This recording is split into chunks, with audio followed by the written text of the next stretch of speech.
الرحمن الرحیم۔ باغ فدق خیبر کی زمین اور مال فے کا حضرت فاطمہ رضی اللہ تعالی عنہ کا حضرت ابوبکر صدیق رضی اللہ تعالیٰ عنہ سے مطالبہ کرنا وراثت کا، اور حضرت ابوبکر صدیق رضی اللہ تعالیٰ عنہ کا جواب۔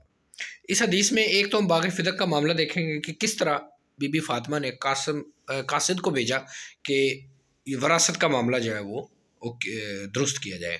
ایک تو یہ پڑھیں گے، دوسرا حضرت ابوبکر صدیق رضی اللہ تعالیٰ کا جو جواب تھا وہ پڑھیں گے، اور پھر اس کے بعد جو حضرت علی رضی اللہ تعالیٰ عنہ نے حضرت ابوبکر صدیق رضی اللہ تعالیٰ کی 6 ماہ تک جو بیعت نہیں کی، اس کی کیا وجہ ہے، اور 6 ماہ بعد کیوں بیعت کی، یہ بھی ہم اس میں دیکھیں گے۔ 4240 4241 حضرت عائشہ رضی اللہ تعالی عنہا سے روایت ہے، نبی صلی اللہ، دیکھیں روایت کون کر رہے ہیں، یہ دیکھ لیں، حضرت عائشہ کر رہی ہیں روایت۔ نبی صلی اللہ علیہ وسلم کی لخت جگر حضرت فاطمہ رضی اللہ تعالی عنہا نے حضرت ابوبکر صدیق رضی اللہ تعالیٰ کی طرف قاصد روانہ کیا۔ وہ ان سے رسول اللہ صلی اللہ علیہ وسلم کی اس وراثت کا مطالبہ کرتی تھیں جو اللہ تعالیٰ نے آپ کو مدینہ طیبہ میں بطور فے دی تھی، کچھ فدق سے اور کچھ خیبر کے علاقے سے، کچھ فدق اور کچھ خیبر کے خمس سے باقی بچی تھیں۔ حضرت ابوبکر رضی اللہ تعالی عنہ نے جواب دیا کہ رسول اللہ صلی اللہ علیہ وسلم نے فرمایا ہماری کوئی وراثت نہیں ہوتی، جو کچھ ہم چھوڑ جائیں وہ صدقہ ہے۔ البتہ آل محمد اس مال فے سے کھا پی سکتے ہیں۔ اللہ کی قسم میں رسول اللہ صلی اللہ علیہ وسلم کے صدقات میں کچھ بھی تبدیلی نہیں کروں گا، اور اسی حالت میں رہیں گے جس حالت میں رسول اللہ صلی اللہ علیہ وسلم کے عہد مبارک میں تھے، اور میں ان میں وہی عمل کروں گا جو رسول اللہ صلی اللہ علیہ وسلم نے کیا تھا۔ بہرحال حضرت ابوبکر نے سیدہ فاطمہ رضی اللہ تعالی عنہ کو کچھ دینے سے انکار کر دیا۔ وہ حضرت ابوبکر صدیق رضی اللہ تعالیٰ عنہ سے ناراض ہو گئیں، ان سے میل ملاقات ترک کر دی، پھر فوت ہونے تک ان سے بات چیت نہیں کی، اور وہ نبی صلی اللہ علیہ وسلم کے بعد 6 ماہ بعد حیات رہیں۔ 6 ماہ تک نبی صلی اللہ علیہ وسلم کی وفات کے 6 ماہ بعد تک حیات رہیں۔ جب ان کی وفات ہوئی تو ان کے شوہر حضرت علی رضی اللہ تعالیٰ عنہ نے راتوں رات انہیں دفن کر دیا، اور حضرت ابوبکر کو خبر تک نہ کی، اور خود ہی ان کی نماز جنازہ پڑھی۔ سیدہ فاطمہ رضی اللہ تعالیٰ عنہ کی حیات طیبہ میں تو حضرت علی کی وجاہت لوگوں میں رہی، جب سیدہ کا انتقال ہو گیا تو حضرت علی نے لوگوں کی توجہ کو بدلا ہوا پایا، چنانچہ حضرت علی رضی اللہ تعالیٰ عنہ نے حضرت ابوبکر سے مصالحت اور ان سے بیعت کا پروگرام بنایا، کیونکہ 6 ماہ تک انہوں نے آپ کی بیعت نہیں کی تھی۔ انہوں نے حضرت ابوبکر صدیق رضی اللہ تعالیٰ عنہ کو پیغام بھیجا کہ آپ ہمارے پاس تشریف لائیں۔ حاکم وقت سے کہا جا رہا ہے کہ جی آپ ہمارے پاس آ جائیں، یہ ایک امپورٹنٹ بات ہے۔ آپ کے ساتھ اور کوئی شخص نہ آئے۔ وہ حضرت عمر کی حاضری کو نامناسب خیال کرتے تھے۔ حضرت عمر رضی اللہ تعالیٰ عنہ نے فرمایا اللہ کی قسم آپ اکیلے ان کے پاس نہ جائیں، لیکن حضرت ابوبکر رضی اللہ تعالیٰ عنہ نے فرمایا مجھے ان سے امید نہیں کہ میرے ساتھ کوئی بدسلوکی کریں گے، اللہ کی قسم میں ان کے پاس ضرور جاؤں گا۔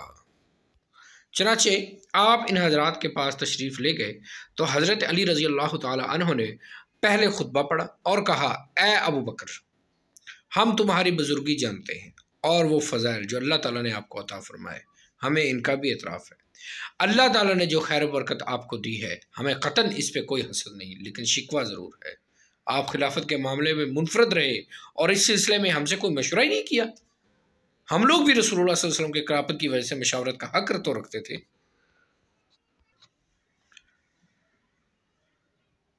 بات دیکھیں، حضرت علی رضی اللہ تعالیٰ نے خلافت کا دعویٰ نہیں کیا، فرمایا کہ ہم مشاورت کا حق رکھتے تھے، ہم سے مشورہ تو کرتے، خلافت ہمیں نہیں چاہیے۔ باتیں سنتے سنتے حضرت ابوبکر صدیق رضی اللہ تعالیٰ عنہ کی آنکھوں سے آنسو بہہ پڑے، یعنی یہ ان کا ایک سمجھ لے کہ ایک معذرت تھی ایک طرح کی معافی، کیونکہ حالات اس قسم کے تھے کہ وہ اتنا ٹائم ہی نہیں تھا کہ ہم مشورہ کیا جا سکتا، کیونکہ حضرت علی رضی اللہ تعالیٰ عنہ نبی صلی اللہ علیہ وسلم کی کفن اور تدفین کے معاملے میں کو دیکھ رہے تھے، تو وہ معاملہ بنو ثقیفہ میں جو ثقیفہ بنو سعدہ میں جو معاملہ ہوا، تو اس کی وجہ سے ایمرجنسی کے طور پہ یہ خلافت کی جو ہے نامزدگی کی گئی۔ پھر حضرت ابوبکر صدیق رضی اللہ تعالیٰ عنہ نے فرمایا، وہ گویا ہوئے، قسم ہے اس ذات کی جس کے ہاتھ میں میری جان ہے، رسول اللہ صلی اللہ علیہ وسلم کی قرابت مجھے اپنی قرابت سے زیادہ عزیز ہے کہ میں اس کا لحاظ کروں، اور جو میرے اور تمہارے درمیان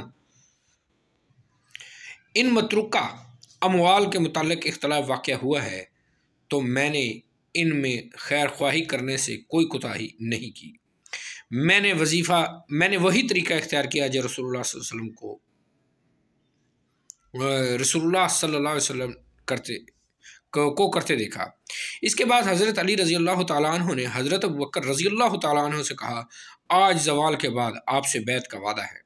چنانچہ حضرت ابوبکر نے جب نماز ظہر ادا کی تو ممبر پر تشریف لائے، خطبہ پڑھنے کے بعد حضرت علی رضی اللہ تعالیٰ عنہ کی شان اور ان کا مرتبہ اور مقام بیان کیا، پھر بیعت میں دیر اور اس معذرت کو ذکر کیا جو انہوں نے کی تھی۔ اس کے بعد حضرت علی نے استغفار اور خطبہ پڑھا، پھر حضرت ابوبکر صدیق رضی اللہ عنہ کی عظمت شان کو بیان کیا اور بتایا کہ جو کچھ انہوں نے کیا ہے اس کا باعث حضرت ابوبکر صدیق رضی اللہ تعالیٰ عنہ پر حسد کرنا نہیں اور نہ ان کے فضائل سے انکار ہی مقصود تھا، جن کی وجہ سے اللہ تعالیٰ نے انہیں برتری عطا فرمائی۔ یہی ایک سچے اور سچے انسان کی ایک رویہ ہوتا ہے کہ انہوں نے کہا جی ہم ان کے فضائل سے انکار نہیں کرتے، نہ ہمیں کوئی ان کی کوئی مرتبے سے ہمیں انکار ہے، بس مشورے میں کیوں نہیں بلایا ہمیں، بس یہ بات تھی، برتری عطا فرمائی۔